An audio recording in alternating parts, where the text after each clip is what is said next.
मेरा नाम जियाउद्दीन अकबर है और मैंने 25 साल ब्रिटिश हाई कमीशन इस्लामाबाद में वीज़ा सेक्शन में तकरीबन तमाम हिस्सों में वीज़ा से मुताल्लिक़ काम किया है। मैंने मुख्तलिफ़ सेक्शंस को हेड भी किया है, जिनमें अपील शामिल है। अपील सेक्शन, इंटरव्यूज़ का वाला सेक्शन, आपका कॉरेस्पॉन्डेंस सेक्शन। और इन तमाम सेक्शंस में काम करने के अलावा चूँकि हमारे पास वीज़ा ऑफिसर्स जो आते थे वो एक महदूद मुद्दत के लिए आते थे और उनमें से कोई 3 साल के लिए था, कोई 6 महीने के लिए था, कोई साल के लिए था। तो बीइंग अ सीनियर इंटरप्रेटर मुझे उनकी मेंटोरिंग भी करना होती थी, जिसमें मेंटोरिंग से मुराद ये है कि उनको बताना कि इंटरव्यू कैसे करना है, कौन सी चीज़ें देखनी है वीज़ा के अंदर। तो इन सब इस मुकम्मल तजुर्बे की वजह से वीज़ा के बारे में जो उनकी वीज़ा ऑफिसर की रिक्वायरमेंट्स हैं अंडर द रूल्स, अल्हम्दुलिल्लाह उन सब से मैं बहुत अच्छी तरह आगाह हूँ। और यही वजह है कि 2015 में जब एम्बेसी मैंने छोड़ी तो उसके बाद से अभी तक मेरा जो वीज़ा इशू का रेशो है वो 99% है। मेरे पास सिर्फ वही केसेस आते हैं जो कि बहुत मुश्किल होते हैं, जो पहले से एक दो दफ़ा रिफ्यूज़ हो चुके होते हैं। और ज़ाहिरी बात है, रिफ्यूज़ल्स में जब आपको रिफ्यूज़ल केस डील करते हैं तो पहले आपने उस रिफ्यूज़ल के जो आप पे एतराज़ात लगे होते हैं उनको एड्रेस करना होता है, उनका तोड़ निकालना होता है। उसके बाद फिर आप बाकी केस जो है उसको आप देखते हैं। अनफॉर्चुनेटली मुझे ये कहना पड़ेगा कि हमारे यहाँ पाकिस्तान में इस वक्त इस फील्ड के अंदर, चूँकि मुझे पहले तो अंदाज़ा नहीं था, लेकिन जब मैं इस फील्ड में आया मार्केट में तो मैंने देखा कि यहाँ पे लोग ईमानदारी से काम करने से कतरा रहे हैं और हर एक जो है वो इस कोशिश में होता है कि बस क्लाइंट आ जाए और क्लाइंट हम ले लें। मेरा तरीक़ाकार ज़रा मुख्तलिफ है। मैं लोगों के पैसे ज़ाया करने के हक़ में नहीं हूँ, ना ही मैं कोई डन बेसिस पे वीज़ास करता हूँ। मेरा जो तरीक़ाकार है वो ये है कि मैं वीज़ा ऑफिसर के पॉइंट ऑफ व्यू से, क्योंकि उनका माइंडसेट मुझे पता चल चुका है, तो मैं उनके पॉइंट ऑफ व्यू से केस को पहले असेस करता हूँ कि आया आपके वीज़ा के चांसेस हैं भी कि नहीं। क्योंकि अगर आपके वीज़ा के चांसेस नहीं हैं और मैं आपका केस ले लेता हूँ तो उस सूरत में आपने मुझे भी चार्जेस दिए, जेरीज के चार्जेस भी दिए और वीज़ा के भी चार्जेस दिए और एंड ऑफ द डे आप रिफ्यूज़ हो जाएंगे। और ये बात मुझे पहले दिन से पता है। तो उस पहले कंसल्टेशन सेशन में मैं उनको बताता हूँ कि उनके चांसेस सक्सेस के क्या हैं। अगर तो चांसेस उनके 50% से ऊपर हैं तो फिर वो मेरे थ्रू भी अप्लाई कर सकते हैं। मैं उनको समझा देता हूँ कि वो ख़ुद भी कर सकते हैं अप्लाई। लाजमी नहीं है कि वो पूरा केस मेरे थ्रू ही प्रोसेस करें। और क्लाइंट जो है उसको मैं अपने साथ इन्वॉल्व रखता हूँ। उसकी वजह ये होती है कि क्लाइंट को पता होना चाहिए कि उसकी जो एप्लीकेशन सबमिट हुई है उसके अंदर क्या लिखा गया है, उसके जो डॉक्यूमेंट्स दिए हैं उनमें क्या लिखा हुआ है, कौन कौन से डॉक्यूमेंट्स दिए हैं, ताकि आइंदा के लिए भी उसको वीज़ा लेने में आसानी रहे। क्योंकि मेरे पास कई क्लाइंट्स ऐसे आए हैं इन 8-9 सालों में कि जिनको लोगों ने उनसे पासपोर्ट ले लिए कि आपका वीज़ा लग जाएगा, लेकिन फिर उन्होंने पासपोर्ट वापस कर दिए कि जी वीज़ा नहीं लगा। तो उन लोगों को पता ही नहीं था कि हमारी वीज़ा एप्लीकेशन में क्या लिखा गया। मेरा तरीक़ाकार इसीलिए मुख्तलिफ है कि उनको पता होना चाहिए कि मैंने क्या क्या लिखा है। फिर केस को मैं क्लाइंट के साथ डिस्कस करके हर वो डॉक्यूमेंट जो कि हमें चाहिए, मुझसे अक्सर सवाल पूछा जाता है कि जी वीज़ा लेने के लिए कौन कौन से डॉक्यूमेंट्स चाहिए। तो उसमें होता ये है कि वीज़ा लेने के लिए कोई मखसूस डॉक्यूमेंट्स नहीं है। वो कि वेबसाइट पे लिखा होता है कि जी बैंक स्टेटमेंट चाहिए, टैक्स के डॉक्यूमेंट्स चाहिए, फैमिली का सबूत चाहिए, लेकिन वो बहुत वेग या मुबहम जिसे आप कहते हैं, गैर वाज़े वो होते हैं। तो उससे क्लाइंट को पता नहीं चल सकता। आप चूँकि मैं आपको जैसे मैंने पहले बताया कि मैं वीज़ा के काम को इतना ज़्यादा अरसा कर चुका हूँ कि मुझे पता होता है कि आपकी हर एक चीज़ दूसरी चीज़ से लिंक्ड है। यानी मैंने ऐसे केसेस भी किए हैं जहाँ पे बैंक स्टेटमेंट जो थी वो 1-1.5 लाख रुपए थी और वीज़ा लग गया। मैंने ऐसे केसेस भी किए हैं जहाँ बैंक स्टेटमेंट 4-4 करोड़ 5-5 करोड़ की भी थी। तो ये वेरी करता है क्योंकि इसका लिंक है आपकी क्लेम्ड इनकम से। वो आमदनी जो आपने जिसका दावा किया है उस आमदनी की मुताबिकत से बैंक स्टेटमेंट बनती है और जितना अरसा आपने काम किया है उसको मद्देनज़र रखते हुए आपकी सेविंग देखी जाती है।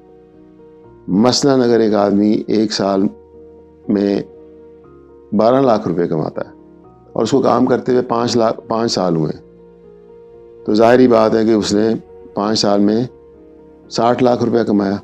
अब 60 में से उसने अखराजात भी किए होंगे, तो वो अखराजात अगर आप निकालें उसके 5 साल के, तो 30-40 लाख तो वो खा भी चुका होगा। तो उसकी बैंक स्टेटमेंट 20-25 लाख से ऊपर की नहीं होनी चाहिए। अब अगर वो 2 करोड़ की बैंक स्टेटमेंट लेके चला जाता है, तो ये डायरेक्ट रिफ्यूज़ल की वजह बन जाती है कि वीज़ा ऑफिसर यही सोचेगा कि इसने तो 5 साल काम किया है, इसने कमाई टोटल 5 साल में 60,000 है, तो इसके पास ये सेविंग कहाँ से आ गई।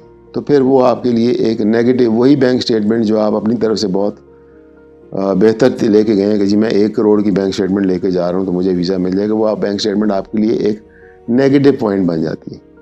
ये बात ज़हन में रखिएगा कि ब्रिटिश एम्बेसी में चूँकि इंटरव्यू नहीं है और सारा फैसला डॉक्यूमेंट्स की सूरत में ही होना है, डॉक्यूमेंट्स को देख के, तो उस वजह से आपके डॉक्यूमेंट्स इतने मरबूत होने चाहिए, इतने जामे होने चाहिए कि आपने जो दावा किया है उसके साथ उसका सबूत भी मौजूद है। जैसे कि मैंने कहा कि पाकिस्तान में अनफॉर्चुनेटली जो मेरे तजुर्बे में आया है वो यही है कि लोग क्लाइंट नहीं छोड़ते। आप किसी भी के पास चले जाएं, जो कंसल्टेंट्स लोग बन के बैठे हुए, जिन्होंने मेरे ख्याल में, आई कैन बी रॉन्ग, लेकिन मेजॉरिटी जो है वो उनकी वो लोग हैं जिन्होंने पहले फॉर्म भरे, कुछ फॉर्म भरने के बाद उनके कुछ वीज़े लगे और उसके बाद वो आहिस्ता आहिस्ता दफ्तर लेके कंसल्टेंट बन के बैठ गए। तो जो इमिग्रेशन रूल्स के बारे में उनका नॉलेज है, मैं नहीं समझता कि वो इतना जामे है, इतना मुकम्मल है कि वो क्लाइंट्स को गाइड कर सके, क्योंकि मेरे पास उनके बिगाड़े हुए केसेस बहुत से आए हैं। मैंने जितने केसेस किए हैं इनमें से 98% केसेस इन 9 सालों में वो केसेस थे जो बिगाड़े हुए केसेस थे इन कंसल्टेंट्स के हाथों, जो कि फॉर्म फिल करने वाले थे बेसिकली। इनके हाथों वो केसेस बिगड़े और वो इतना बिगाड़ पैदा कर दिया कि फिर उनको ठीक करना मेरे लिए बहुत मुश्किल काम था। मुझे बहुत ज़्यादा उस पर मेहनत करना पड़ती फिर, लेकिन अल्लाह पाक है, वो इज़्ज़त रखने वाला है। और चूँकि मैं मेहनत करता हूँ केस के ऊपर, उस वजह से वो सारे केसेस मेरे कामयाब हुए। जो मैं 99% कह रहा हूँ उसमें से भी जो एक केस रिफ्यूज़ हुआ है मेरा, वो भी इशू हो सकता था, लेकिन वीज़ा ऑफिसर ने जो एतराज़ात लगाए वो उन कागज़ात और उस स्टोरी से टोटली मुख्तलिफ थे, उनसे कोई ताल्लुक़ ही नहीं था उनका जो हमने एप्लीकेशन में दिए हुए थे। तो टेक्निकली स्पीकिंग मेरा रिज़ल्ट 100% ही है। वो एक वीज़ा ऑफिसर की गलती की वजह से वो एक वीज़ा रिफ्यूज़ हुआ है। और जो मेन चीज़ है वो ये होती है, जो आप भी कर सकते हैं अगर आप करना चाहें, कि एक कवरिंग लेटर बना दिए। देखें, वीज़ा ऑफिसर के पास टोटल 20 मिनट होते हैं एक केस को देखने के लिए। अब अगर उसने एंड ऑफ द डे अपनी स्टैट्स देना होती हैं कि मैंने आज एक दिन में इतने केसेस किए। अब अगर आप अप्लाई करते हैं और आपकी फ़ाइल जो है वो इतनी मोटी बनी हुई है और उसके अंदर डॉक्यूमेंट्स आपने सारे लगाए हुए, वीज़ा ऑफिसर चूँकि जल्दी में है, अब उसको फॉर्म देख के हर चीज़ का पता इसलिए भी नहीं चल सकता ज़्यादा कि इंटरव्यू नहीं है। अब उसने फॉर्म देखने के बाद डॉक्यूमेंट्स देखने शुरू करने और फिर उसने अपनी अजम्पशन के मुताबिक चलना है कि ये डॉक्यूमेंट्स क्या बता रहे हैं। अब उसमें गलतफहमी के इम्कानात ज़्यादा होते हैं। इंटरव्यू है नहीं कि आप अपने आप को एक्सप्लेन कर सकें। तो उसके लिए मैं ये करता हूँ कि मैं एक कवरिंग लेटर बनाता हूँ कि जो जो चीज़ें, क्योंकि वीज़ा ऑफिसर को कुछ मखसूस चीज़ें चाहिए जिनका उसके लिए जिससे उसका मुतमईन होना ज़रूरी है। मिसाल के तौर पे वो शख्स क्यों जा रहा है बरतानिया, वो ये शख्स यहाँ पे क्या करता है, यहाँ पे उसके असासे कितने हैं, वो वापस क्यों आएगा पाकिस्तान, यहाँ पे उसकी फैमिली क्या है। तो ये सारी चीज़ें मैं एक कवरिंग लेटर बना के उसके अंदर जब लिख देता हूँ, तो मैं उस वीज़ा ऑफिसर का जो काम है उसको मैं आसान बना देता हूँ। तो बजाय इसके कि वो पूरा आपकी जो मोटी फ़ाइल है उसमें से जाके डेटा कलेक्ट करे और फिर उसके बाद डिसाइड करे, जिसमें कि गलतफहमी के और गलती के मार्जिन बहुत ज़्यादा है, इम्कानात बहुत ज़्यादा होते हैं उसके, तो उसको एक स्टोरी समराइज मिल जाती है जिसमें उसके हर सवाल का जवाब लिखा हुआ है। वो ज़्यादा से ज़्यादा ये करते हैं कि जब मैं वो स्टोरी वाला लेटर वो पढ़ते हैं, उसको 4 या 5 मिनट लगेंगे उस लेटर को पढ़ने में। उसके बाद ये होगा कि वो काउंटर चेक कर लेगा 1-2 चीज़ें। मसलन मैंने कह दिया कि जी मैं क्लाइंट की बीवी के अलावा उसके घर में 2 बच्चे और रहते हैं, तो उसके साथ मैं लिख दूंगा कि एप्लीकेशन में फैमिली रजिस्ट्रेशन सर्टिफिकेट, जिसे FRC आप कहते हैं, वो लगा हुआ है। तो काउंटर चेक के लिए FRC को देख सकता है।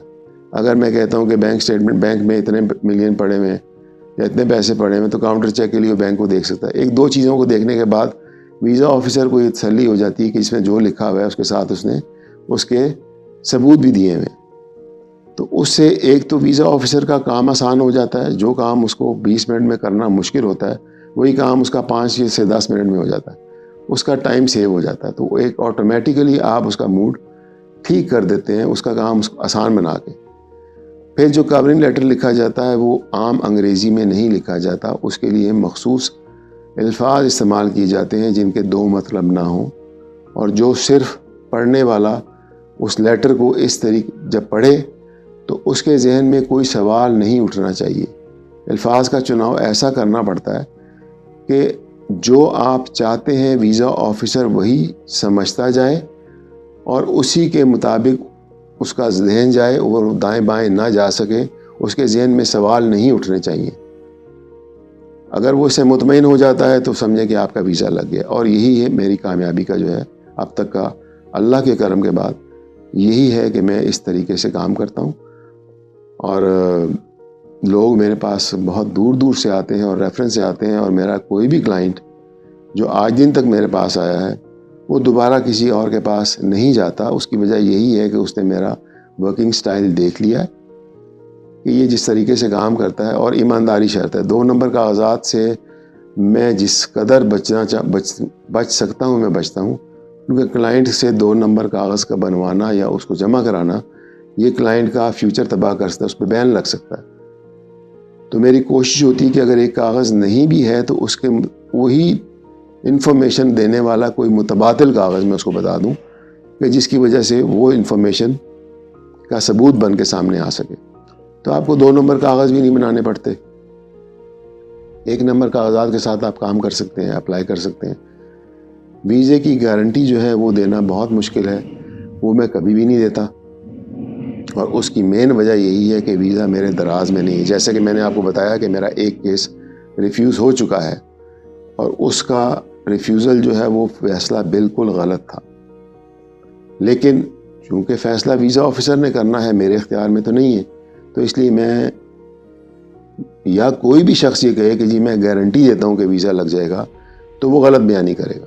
तो तमाम अफराद जो इंटरेस्टेड हों जेन्युइन वीज़े में, जो कि जेन्युइन तरीके से लिया गया हो, जेन्युइन डॉक्यूमेंट्स के साथ, और एक ऐसे कंसल्टेंट के थ्रू जिसके पास 25 साल का एम्बेसी का तजुर्बा हो, तो प्लीज़ फील फ्री कि आप मुझसे रब्ता करें। जितना मैं आपके लिए कर सका मैं इंशाल्लाह ज़रूर करूँगा। जहाँ पे मुझे नज़र आएगा कि इम्कानात नहीं है और आपके पैसे ज़ाया हो सकते हैं तो मैं आपको बता दूँगा, और अगर आपके इम्कानात हुए तो भी मैं आपको बता दूँगा। मज़ीद फिर भी अगर आपको कोई इन्फॉर्मेशन चाहिए तो आप हमसे ले सकते हैं। हम लोग इंग्लैंड के साथ साथ अमेरिकन वीज़ाज़ को भी डील कर रहे हैं, जिसमें मेरे पार्टनर हैं ज़फ़र इकबाल साहब। वो अमेरिकन वीज़ा की साइट को देखते हैं और उनका भी अमेरिकन एम्बेसी का भी तजुर्बा है। 12 या 14 साल का उनका गालबन तजुर्बा है वीज़ा सेक्शन में ही। तो वो भी माशाल्लाह उनका भी रिज़ल्ट जो है, सक्सेस रेट बहुत अच्छा है। आप जब मिलेंगे या रब्ता करेंगे तो आपको ख़ुद भी अंदाज़ा हो जाएगा कि हम लोग कैसे काम कर रहे हैं। और मुझे कोई एतराज़ नहीं होगा कि अगर कोई मेरा घर देखना चाहता है, कोई कंसल्टेंट अपना घर नहीं दिखाना चाहता, यानी एड्रेस नहीं देते, क्योंकि उन्होंने कोई ना कोई 2 नंबरी करनी होती है, कोई कहीं से पैसे बनाने होते हैं, कोई भी बैंक स्टेटमेंट वालों से पैसे लेने, उन्होंने कमीशन बनानी है, तो कोई 2 नंबर बैंक स्टेटमेंट बनानी है। I don't do that. तो आप सिंपली रब्ता करें, पहले बात कर लें, उसके बाद अगर आप मुतमईन होते हैं तो you are more than welcome. अगर आप मुतमईन नहीं होते, इट्स योर चॉइस, आप किसी भी कंसल्टेंट के पास जाएंगे, क्योंकि आप जिस कंसल्टेंट के पास जाएंगे वो आपसे यही कहेगा कि जी आप फिक्र ना करें, बस आप पासपोर्ट दें और समझें कि वीज़ा हो गया, टिकट कटाएं। और ये सिर्फ आपको ट्रैप करने के लिए किया जाता है। मैं ऐसा काम नहीं ना करता हूँ और ना कर सकता हूँ। बहुत शुक्रिया।